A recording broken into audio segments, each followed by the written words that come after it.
Bismillahirrahmanirrahim. Assalamualaikum warahmatullahi wabarakatuh.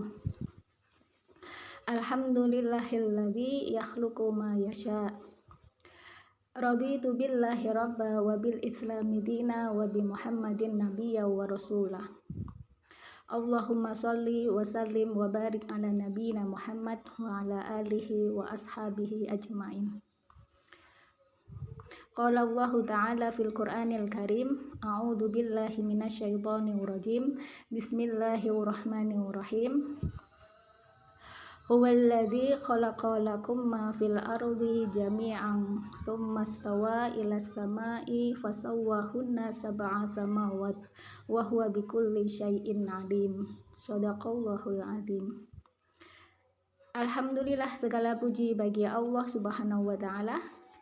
Bagaimana kabar teman-teman hari ini? Hari Jumat pekan yang ketiga di bulan Dzulqa'dah 1446 Hijriah.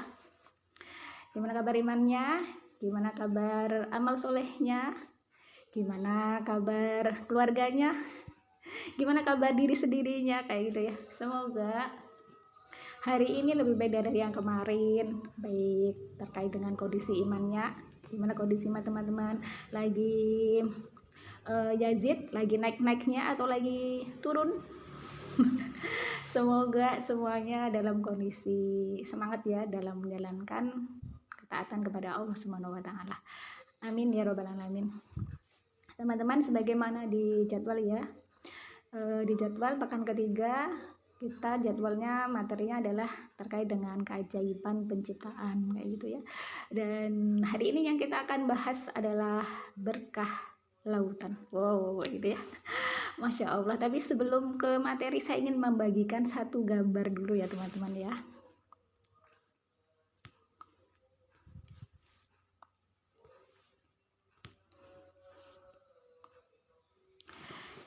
Teman-teman rahimakumullah, itu ada gambar yang tadi sempat saya download ya. Teman-teman melihat gambar itu gimana? Itu adalah gambar disebut dengan sistem tata surya gitu ya, dengan matahari sebagai pusat orbitnya, dan itu ada planet-planet di situ. Nggak tahu kalau sekarang ada planet yang baru yang ditemukan. Yang jelas sejak saya SD dulu saya diajarkan planet ya Marve, Bumar, Yusa, Neptune gitu ya. Itu singkatannya aja gitu untuk memudahkan menghafal kayak gitu. Kalau sekarang ada planet tambahan lagi, oh alam itu. Jadi ketika melihat gambar itu tadi waktu saya download tuh, saya cuma ya Allah gitu. Planet kita itu nomor urut 3 ya kalau udah diurutkan dari matahari itu. Semua planet itu nggak ada yang punya penyangga, itu nggak kelihatan teman-teman. Semuanya seperti menggantung, dan itu gantungannya nggak ada gitu loh. Tapi mereka pada orbitnya dan nggak jatuh kemana-mana gitu. Jadi saya lihat gambar itu, ya Allah. Lihat gambar itu aja sebenarnya bagi orang beriman bisa berpikir. Bagaimana kemudian kita tidak terjatuh kemana-mana. Kita ya tetap mendarat di daratan bumi kayak gitu ya. Dan air laut pun juga tidak tumpah kemana-mana kayak gitu ya, ya tetap di tempatnya kayak gitu. Padahal kalau kita lihat gambarnya bumi, planet bumi yang seperti itu, kok bisa gitu?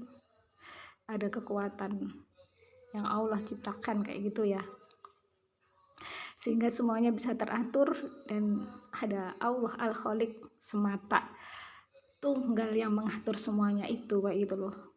Jadi silahkan teman-teman merenung dan berpikir, tafakur ya, berpikir sejenak kayak gitu terkait dengan penciptaan alam semesta kayak gitu. Sebelum kita membahas lautan, yang dimana salah satu bagian dari bumi, dimana bumi ada daratan, ada lautan. Lautannya itu lebih banyak dibanding dengan daratan kayak gitu ya. Separuh lebih itu adalah lautan kayak gitu, dan daratannya sedikit. Bahkan prediksi ketika nanti iklim berubah, kemudian panas semakin mengenai bumi seperti itu ya, atmosfer bumi semakin berkurang sehingga terus kemudian panasnya matahari tidak lagi banyak yang menghalang-halangi kayak gitu ya, karena adanya atmosfer yang semakin menipis, dan kemudian pantulan-pantulan dari rumah-rumah kaca dan juga kerusakan-kerusakan lain yang dibuat oleh manusia, bisa jadi yang di kutub terus mencair, daratan pun semakin tertutup kayak gitu ya. Itu makanya sekarang lagi ramai dunia itu mengembalikan kondisi iklim ya, sampai ada pertemuan negara-negara dunia untuk membahas iklim dan sebagainya, karena iklim sekarang sudah nggak bisa diprediksi. Kayak di Indonesia aja dulu kalau saya SD belajar ada angin muson timur, angin muson barat, bisa diprediksi musim hujan, musim kemarau, bisa diprediksi kapan harus berlayar kapal-kapal dan sebagainya. Sekarang nggak bisa diprediksi. Apa sekarang berlaku musim hujan, musim kemarau? Sekarang musim kemarau aja hujan, musim hujan malah kadang kemarau kayak gitu ya. Sulit diprediksi. Tanda bahwasanya tidak lagi ada keseimbangan alam sudah mulai merusak karena perbuatan manusia itu sendiri kayak gitu. Demikian ya teman-teman, itu awal prolog sebelum kita masuk ke berkah lautan. Teman-teman rahimakumullah, bahasan kita awali dengan Quran surah An-Nahl ayat 14 ya. Kalau kenapa saya pilih kata berkah lautan? Karena insya Allah berkah itu memberikan kebaikan yang tidak bisa terhitung, lautan itu ya. Demikian pula memberikan kemanfaatan yang tidak bisa dihitung.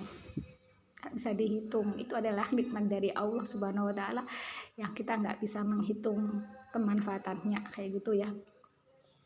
Dan di sini kita bahas berkah kebaikannya kayak gitu ya, kebaikannya, dan juga karena kita bahasanya itu adalah keajaiban penciptaan seperti itu, maka ya sedikit-sedikit kita tunjukkan bagaimana Allah menunjukkan keajaibannya di lautan seperti itu, dan juga keberkahan yang Allah berikan pada lautan seperti itu.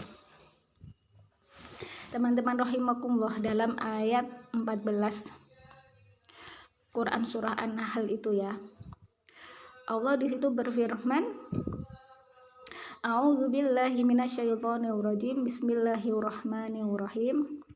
Wa huwallazi sakharal bahra litakulu minhu lahman tariyan wa tastakhriju minhu hilyatan talbasunaha wa taral fulka mawakhira fihi wa litabtaghu min fadlihi wa la'allakum tashkurun. Shadaqallahul azim. Teman-teman rahimakumullah, di situ Allah itu berfirman, jadi huruf wa itu dia nyambung dengan ayat-ayat sebelumnya. Kalau dalam bahasa Arab dia dikenal dengan huruf ataf itu ya, bersambung dengan ayat-ayat sebelumnya kayak gitu. Wa di situ adalah dhamir, kata ganti dari Allah kayak gitu. Alladzi ya, di situ alladzi itu bisa sebagai naat di situ ya, juga nanti bisa sebagai isim mausul kayak gitu ya. Tapi di situ adalah naat ya, sifat di mana Allah itu sakhara kayak gitu. Allah itu telah menundukkan. Jadi kata yang paling membuat saya takjub itu adalah sakhara kayak gitu. Jadi Allah itu telah menundukkan al-bahra itu lautan. Jadi Allah sendiri yang menundukkan lautan itu, dan ditundukkan untuk siapa? Untuk manusia kayak gitu ya. Tadi di ayat awal yang saya baca ketika awal-awal kajian tadi itu, wa huwallazi khalaqalakum ma fil ardi jami'an tadi itu. Jadi di situ Allah itu menciptakan apa yang ada di bumi itu semuanya itu untuk kamu, untuk kalian, yaitu maksudnya itu untuk manusia itu loh. Jadi Allah itu menundukkan lautan itu untuk manusia itu. Allah sendiri yang menundukkan lautan sehingga lautan itu tidak tumpah kemana-mana akhirnya kayak gitu ya, dan manusia bisa memanfaatkan dengan sepuas-puasnya kayak gitu lautan sejak dulu, sejak penciptaan alam kayak gitu loh ya. Jadi dan di situ al-bahra itu laut ya. Kalau saya buka-buka beberapa ayat yang saya saya buka-buka gitu ya, hampir semuanya itu saya belum menemukan ya bahrun ya, yang dalam bentuk nakiroh itu saya belum menemukan. Jadi hampir semua Allah menyebut laut ini dengan bentuk ma'rifatnya kayak gitu, al-bahro kayak itu, al-bahru maksudnya itu kan nggak tahu, saya belum memahami apa kandungan secara khusus kenapa Allah selalu menyebut al-bahro dalam tidak dalam bentuk nakirohnya kayak gitu, tapi selalu dalam bentuk ma'rifatnya. Padahal lautan ini kan terpisah-pisah, ada maksudnya itu nggak satu gitu kan, nggak, tapi kan ada banyak lautan kayak gitu loh, tapi Allah selalu menyebutnya dalam bentuk ma'rifat, al-bahru, al-bahri, tergantung nanti kata atau huruf sebelumnya itu apa yang mengawalinya kayak gitu. Sama di ayat yang ke-14 dari Quran surah Nahl ini, Allah menyebut dengan ma'rifat al-bahro ya, Allah menundukkan lautan kayak gitu. Jadi kita berhenti dulu di sini teman-teman ya, kita kembangkan Allah menundukkan lautan ini untuk manusia kayak gitu. Teman-teman, ternyata lautan itu ada sisi keajaibannya. Mungkin teman-teman yang sudah mempelajari terkait dengan fenomena alam, entah browsing-browsing atau apa, kita mengetahui bahasanya lautan itu meskipun sama-sama air kayak gitu, ternyata tidak sama teman-teman antara lautan satu dengan lautan yang lainnya. Contohnya yang Allah terangkan di ayat Al-Fatir ayat 12.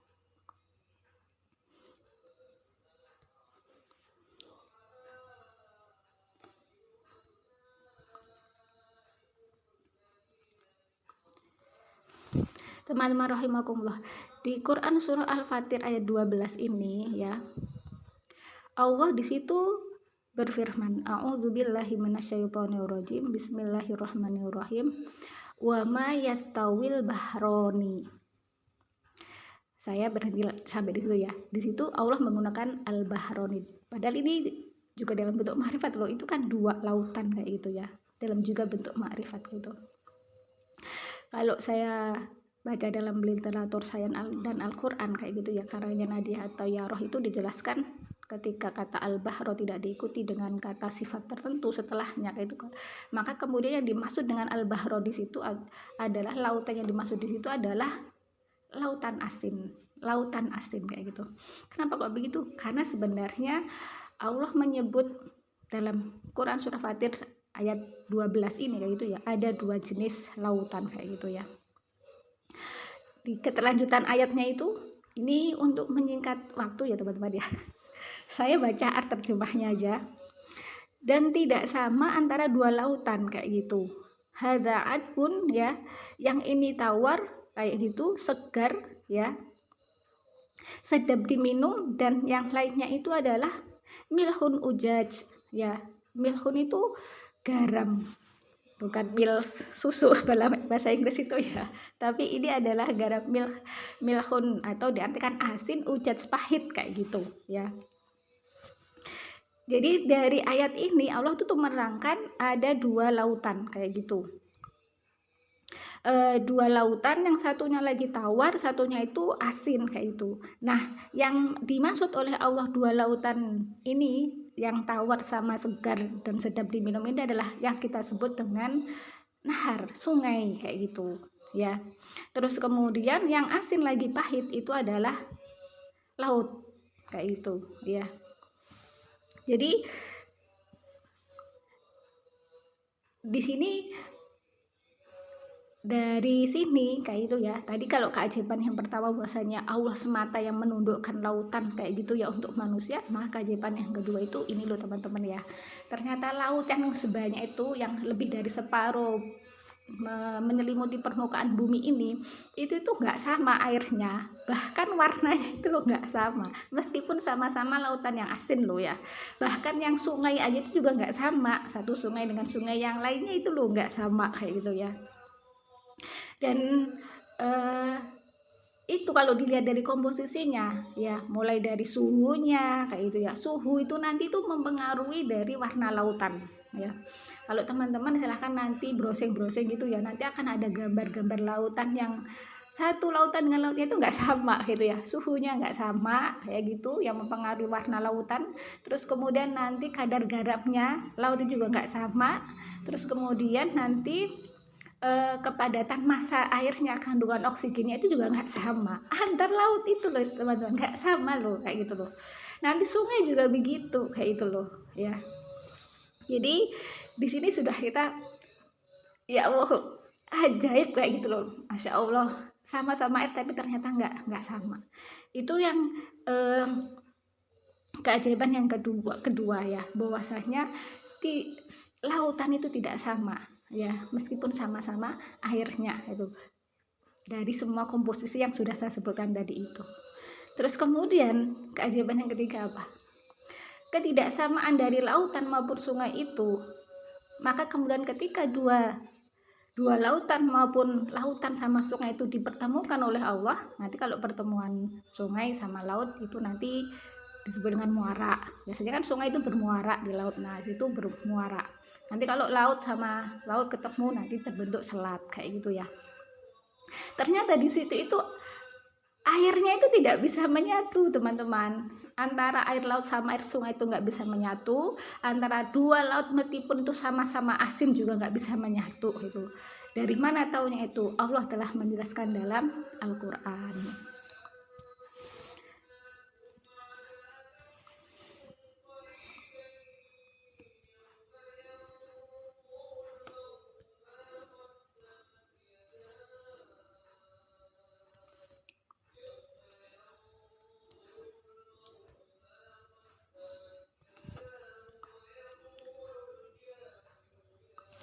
Teman-teman rahimakumullah, itu telah sudah saya bagikan slide-nya terkait dengan ayat-ayat yang menerangkan bahwasanya di antara lautan yang asin, sesama lautan yang asin itu akhirnya tidak bisa saling menyatu.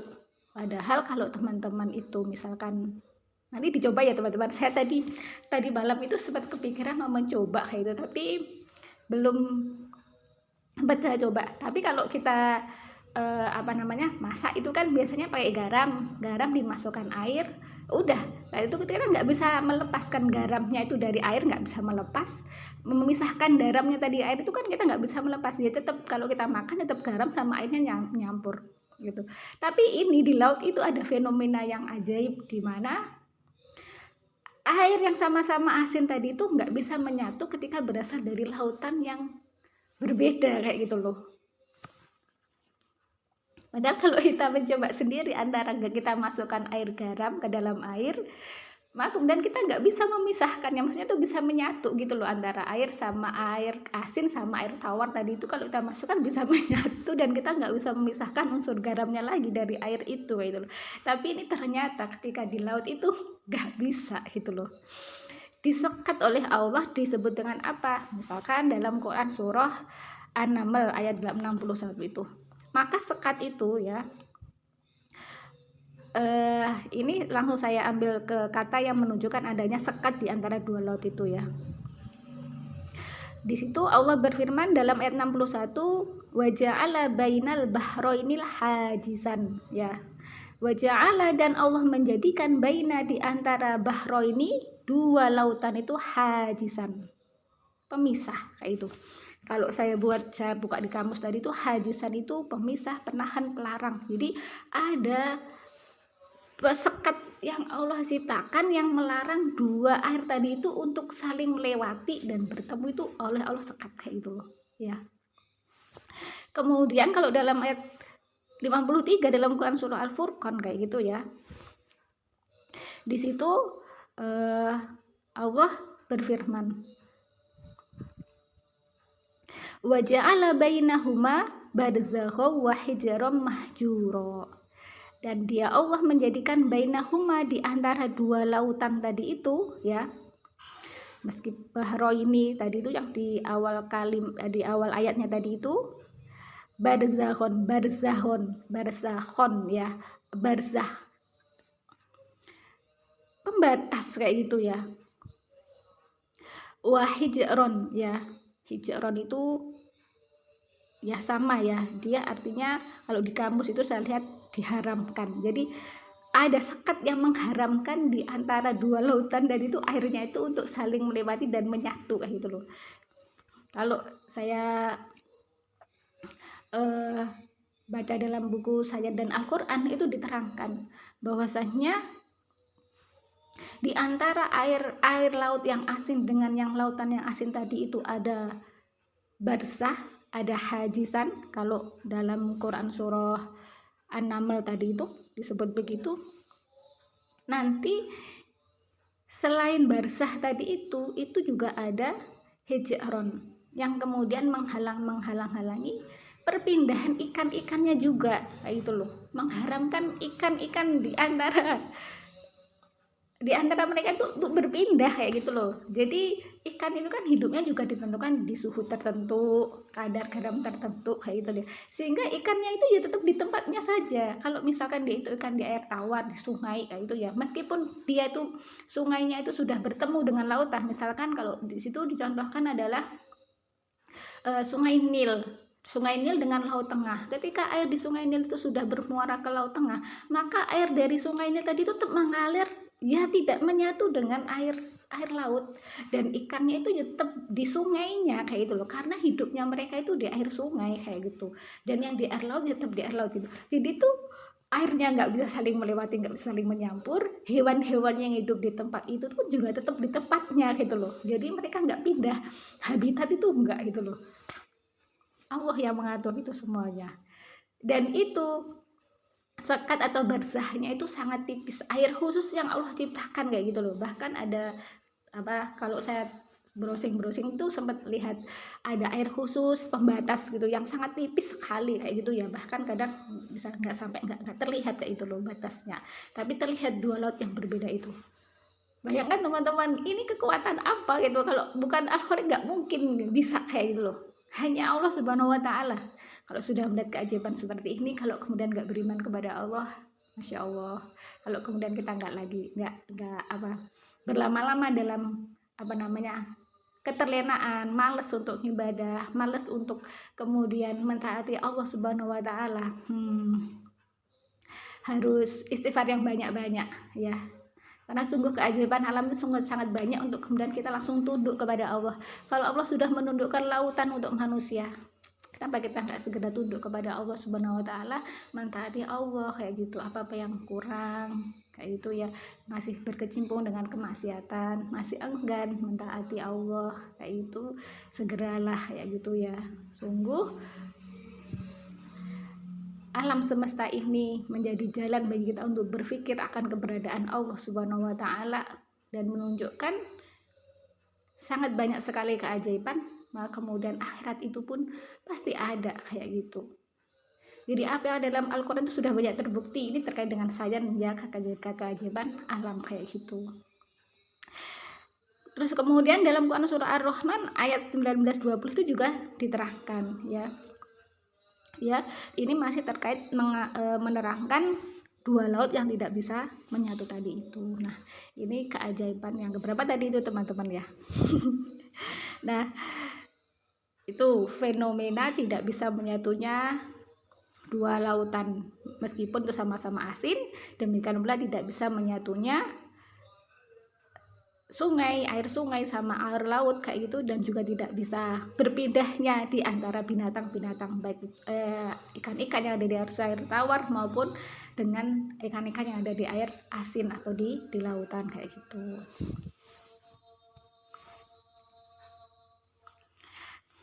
Nah, teman-teman rahimakumullah, kemudian keajaiban berikutnya yang keberapa berarti? Tadi itu sudah yang berapa? Sekarang yang keempat ya teman-teman ya. Keajaiban yang keempat itu adalah lautan yang mengandung api. Lautan mengandung api teman-teman, itu Allah terangkan dalam Al-Quran.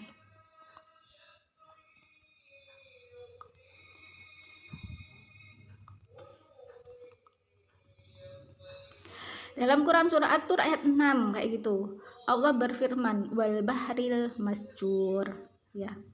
Wal bahri, dan demi lautan, masjur yang di dalam tanahnya itu ada api. Jadi kalau ini yang masjur ini ada yang mengartikan terpanaskan, lautan yang terpanaskan kayak gitu.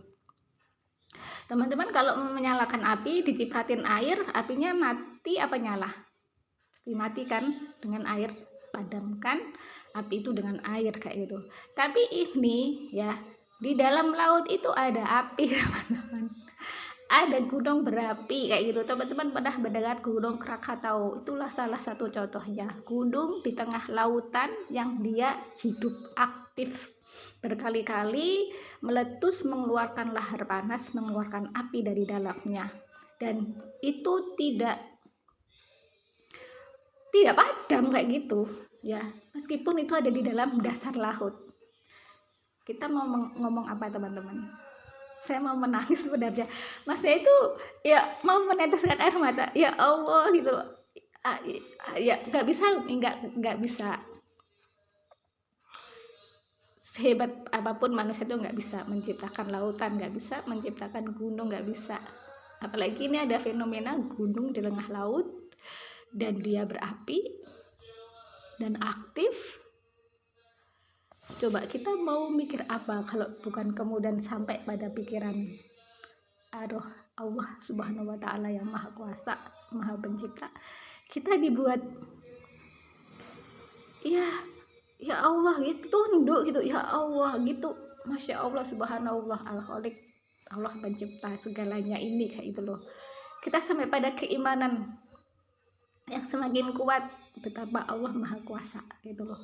Jadi kalau kita dengar, biasanya kita kalau kita nggak berpikir dengan firman biasa, ya Allah pikirkan gak biasa kayak itu loh. Ini hal luar biasa yang kita itu dibuat tunduk dengan al-khaliq, yaitu Allah subhanahu wa ta'ala. Nah itu keajaiban yang keempat ya.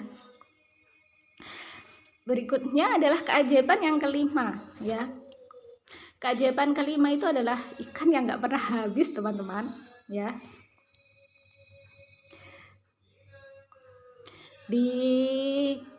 Nah tadi di surat yang awal tadi itu dalam Quran surah An-Nahl ayat 14 tadi itu, di situ Allah berfirman litakulu minhu lahmang toriyan ya. Litakulu ya, itu lam taklil adaan yang tersembunyi kayak gitu ya. Takulu agar kalian tuh makan kayak gitu, minhu dari lautan itu lahman, daging torian yang segar, maksudnya ikan di laut itu nggak pernah habis teman-teman. Bayangkan sejak diciptakan sampai sekarang tuh nggak pernah habis, padahal setiap hari berapa ton itu diangkat oleh para nelayan kayak gitu ya. Jadi dan ikan-ikan itu juga nggak pernah ada yang ngopainin, para nelayan tuh nggak pernah ngasih ikan-ikan di laut itu mes gitu ya makanan untuk ikan ya. Allah yang mengatur semuanya itu, dan jenis ikan itu nggak mau satu teman-teman, ribuan ya.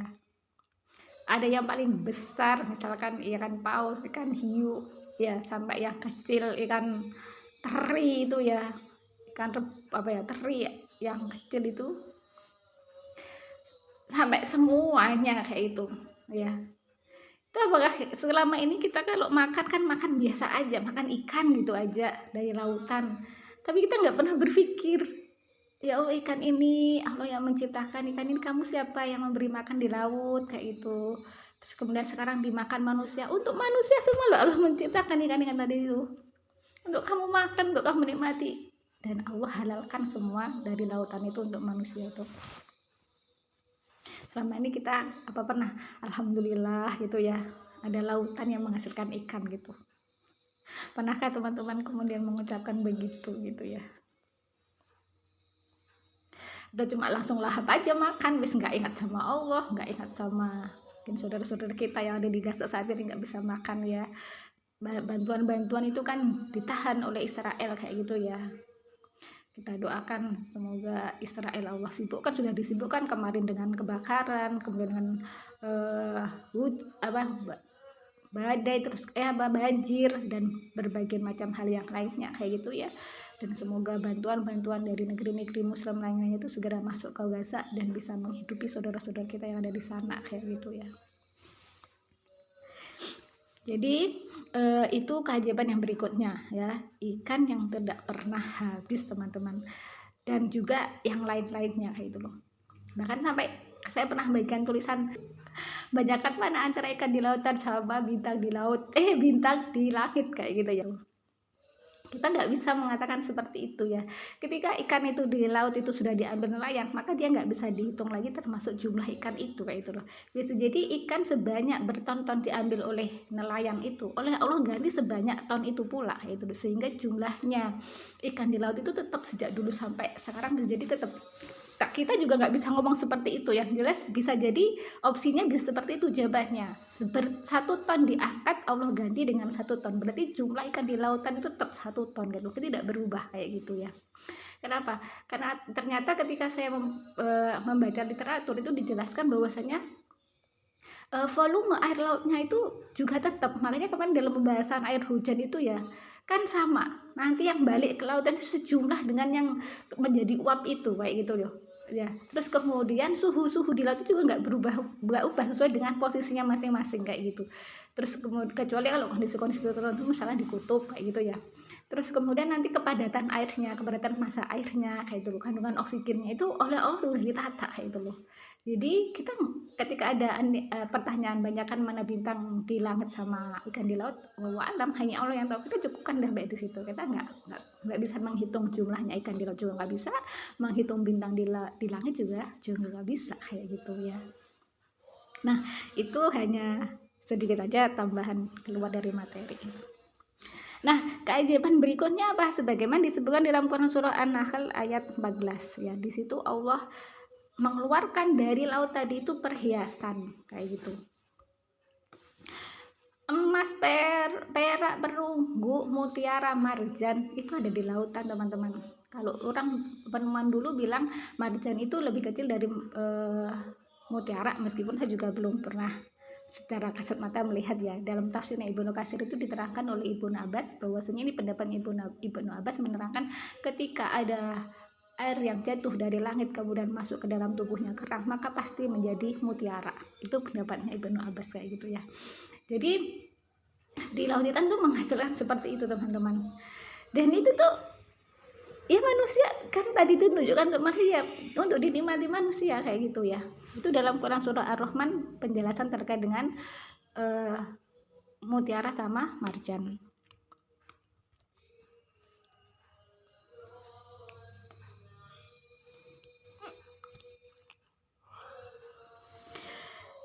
Yahruju minhuma lu'lu ya, lu'lu'u wal marjan ya, lu'lu'u.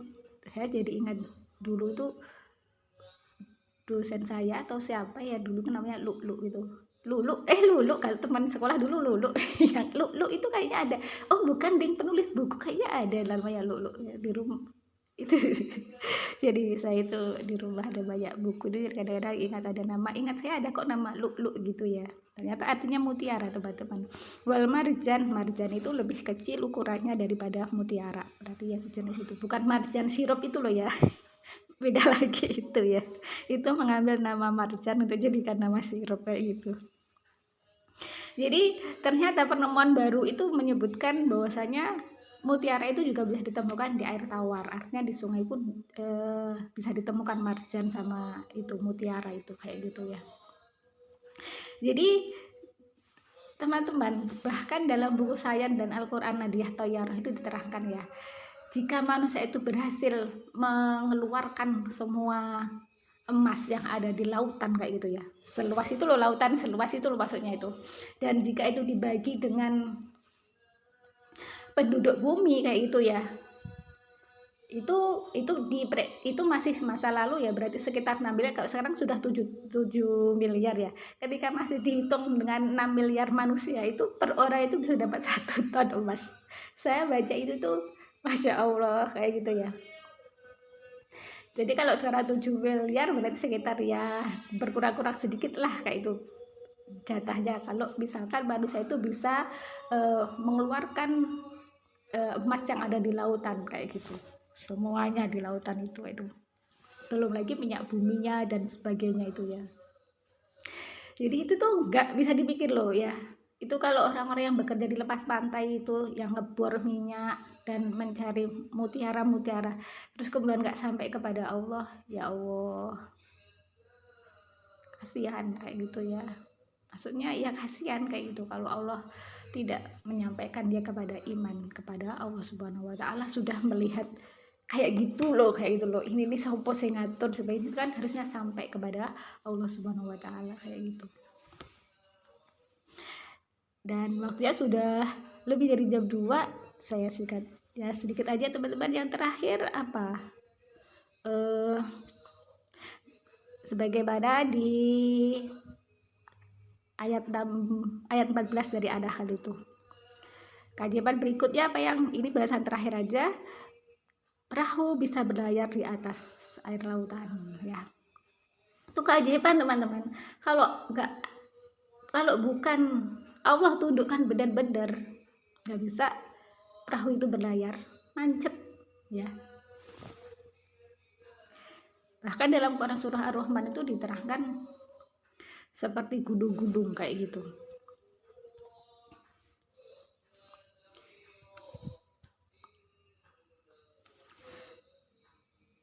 Di situ ayat 24 itu, miliknya lah kapal-kapal yang berlayar di lautan bagaikan gunung-gunung. Ditutup ya 25 yaitu fabi ayyi ala rabbikuma tukadziban ya. Maka nikmat Allah yang manakah yang kalian dustakan kayak gitu. Jadi teman-teman ya, sekarang kalau benar kan kayak gunung-gunung itu, kalau sekarang teman-teman lihat kapal-kapal itu membawa berbagai macam barang tuh yang sampai segede-gede itu loh, kayak itu loh. Dan isinya berbagai macam komoditas kayak gitu ya, antar negara bisa selamat kayak itu. Allah atur ombaknya, Allah atur anginnya itu kalau Allah berkehendak kan bisa dibuat ombak terus nggak bisa berjalan, dibuat angin yang besar kayak gitu nggak bisa berjalan, nggak bisa itu ya. Itu semua juga sudah diterangkan dalam Al-Quran kayak gitu ya, terkait dengan gelombang-gelombang seperti itu tuh. Jadi itu teman-teman kajian kita hari ini yang sebenarnya masih, kalau kita ini cuma sekilas aja dari Al-Quran terkait dengan penjelasan lautan gitu ya. Jadi kalau secara sainsnya, pembuktiannya teman-teman bisa gali di sumber-sumber yang lainnya seperti itu ya. Semoga bahasan kita hari ini menambah tauhid kita ya, keimanan kita kepada Allah Subhanahu wa taala. Semakin kuat iman kita kepada Allah Subhanahu wa taala dan menyadarkan kita untuk kemudian kita merasa kecil, kita merasa nggak apa ya Allah, kita itu hanya makhluk ya Allah, nggak kita mau disamakan dengan apa nggak bisa, hanya makhluk kecil dari alam semesta ini. Kalau masih enggan untuk sholat, enggan untuk baca Quran, enggan untuk menutup aurat, masih jahat lisannya, masih buruk perangainya, segera istighfar dan kita perbaiki diri kita bersama-sama. Makanya Allah memerintahkan kita itu untuk berpikir. Kita ketika lagi agak merasa jauh dengan Allah, segera memikirkan alam, memikirkan diri kita sendiri, penciptaan kita. Kembali lagi kita ingat kepada Allah, tunduk lagi kepada Allah, taat lagi dan baik lagi kepada sama manusia. Demikian teman-teman kajual hari ini, semoga memberikan manfaat baik bagi saya maupun teman-teman semuanya. Amin ya robbal alamin. Mari kita akhiri dengan baca istighfar 3 kali dan doa kafaratul majelis. Astagfirullahaladzim, astagfirullahaladzim, astagfirullahaladzim. Subhanakallahumma wa bihamdika asyhadu an la ilaha illa anta astaghfiruka wa atubu ilaik. Al-haqqu min rabbika fala takunanna minal mumtarin. Sesungguhnya kebenaran itu datangnya dari Allah semata, dan apabila ada salah kurangnya itu semata-mata kelemahan saya pribadi, mohon dimaafkan. Dan akhirnya saya akhiri, wassalamualaikum warahmatullahi wabarakatuh.